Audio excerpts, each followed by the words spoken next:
And saying these things, I slept. And I saw a certain sacrificing priest standing before me and over an altar which had the form of a bowl. And that altar had 15 steps going up to it.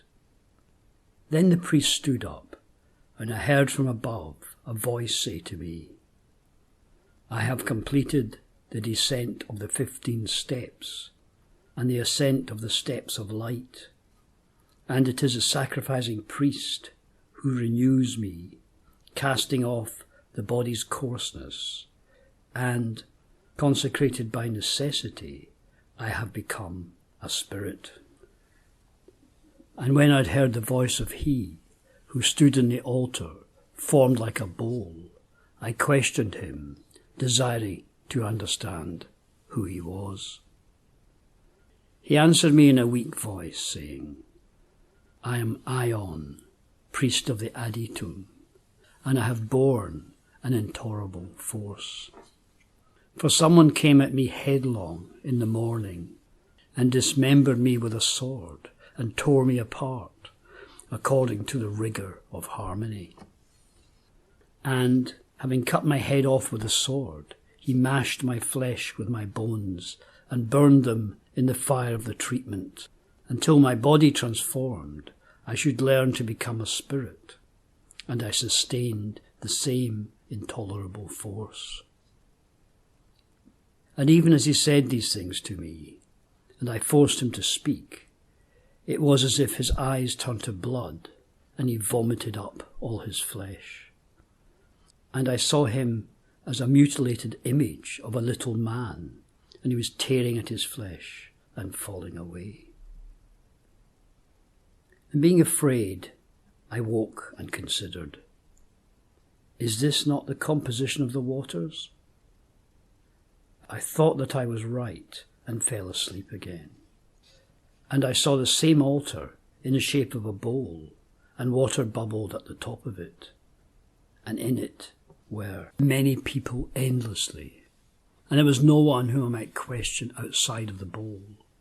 And I went up to the altar to view the spectacle. And I saw a little man, a barber, whitened with age, and he said to me, What are you looking at? I answered that I wondered at the boiling water, and the men who were burning, but remained alive. And he answered me, saying, The spectacle which you see is at once the entrance and the exit and the process. I questioned further, What is the nature of the process?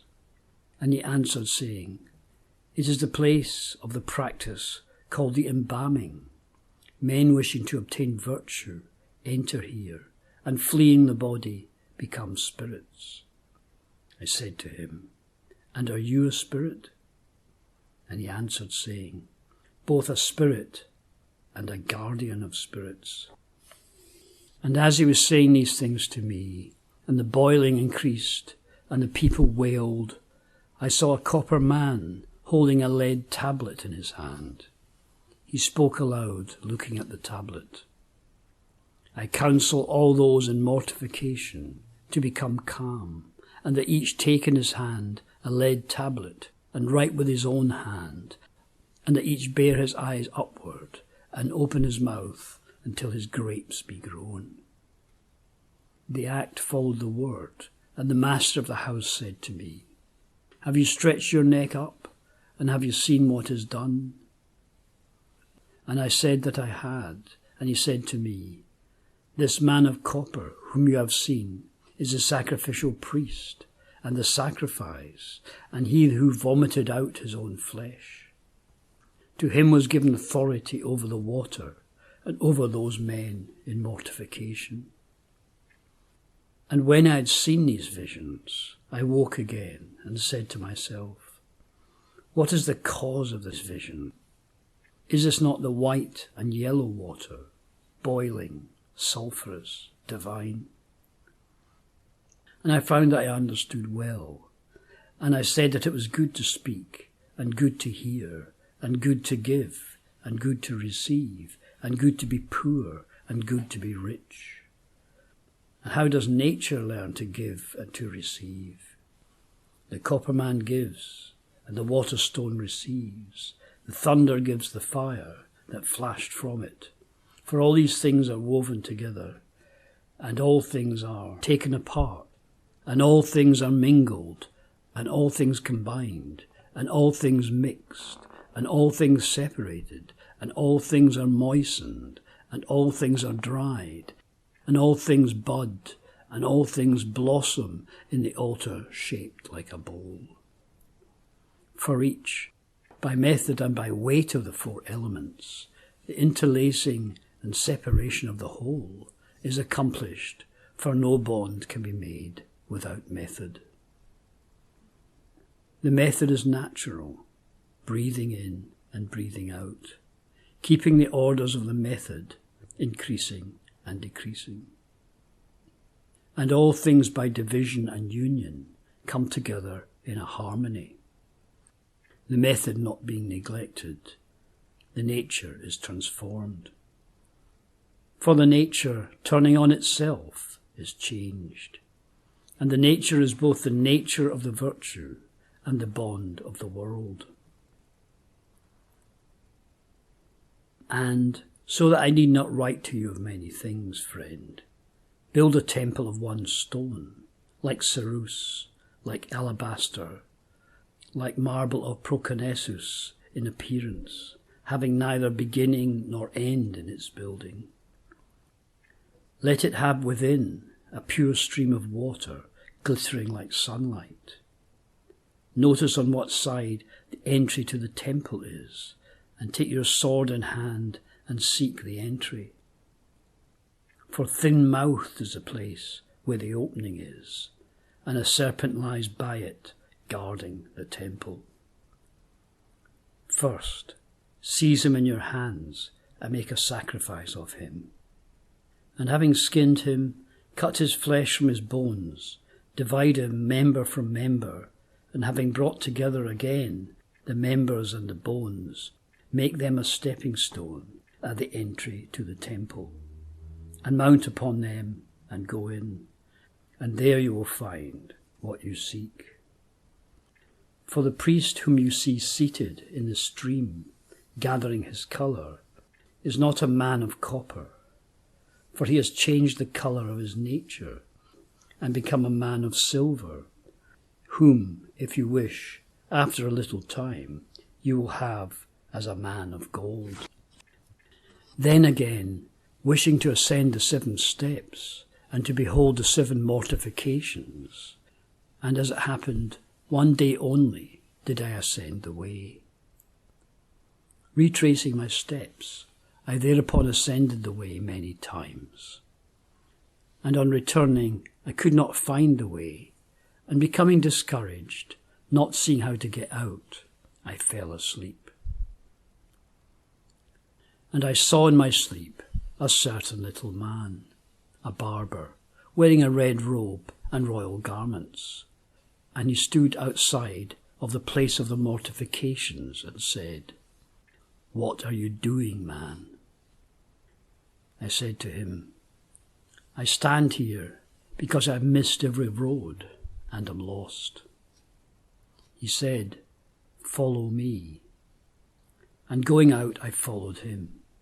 And being near to the place of the mortifications, I saw the little barber man leading me, and he cast into the place of the mortifications, and his whole body was consumed by fire. Seeing this, I fled and trembled from the fear, and I woke and said to myself, "What is this that I have seen?" And again I took thought, and determined that this barber man is the man of copper. It is necessary for the first step to throw him into the place of the mortifications. My soul again desired to ascend the 3rd step also. And again alone I went along the way.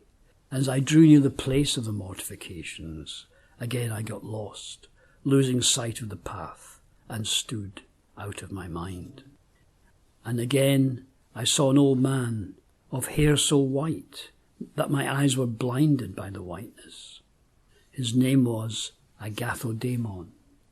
And the white old man, turning, looked upon me for a whole hour. And I asked him, "Show me the right way." He did not turn toward me, but hastened to go on the right way. And, going and coming in this manner, he quickly effected the altar. As I went up to the altar, I saw the white old man. He was cast into the mortifications. O Creator gods of celestial natures, straightway the flames took him up entire, which is a terrible story, my brother. For, from the great energy of the mortifications, his eyes became full with blood. And I questioned him, saying, "Why do you lie there?"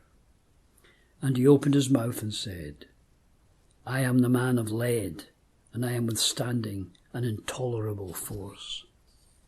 And then I woke out of fear and saw to myself the cause of this fact. And again I reflected and said to myself, I understand well that thus must one cast out the lead. Truly, the vision is concerning the combination of liquids. And again I knew the theophany, and again the sacred altar, and I saw a certain priest, clothed in white, celebrating those same terrible mysteries, and I said, "Who is this?" And answering he said to me, "This is the priest of the Aditum. He wished to put blood into the bodies, to make the eyes clear, and to raise up the dead." And again I fell asleep for a while, and while I was mounting the fourth step, I saw one with a sword in his hand coming out of the east. And I saw another behind him, holding a disc, white and shining and beautiful to behold. And it was called the meridian of the sun. And I approached the place of the mortifications, and the one who held the sword said to me, "Cut off his head, and sacrifice his meat and muscle part by part, so that first the flesh may be boiled according to the method, and that he might then suffer the mortifications." And waking, I said, I understand well that these matters concern the liquids of the art of the metals. Then the one who held the sword said, "You have fulfilled the 7 steps beneath."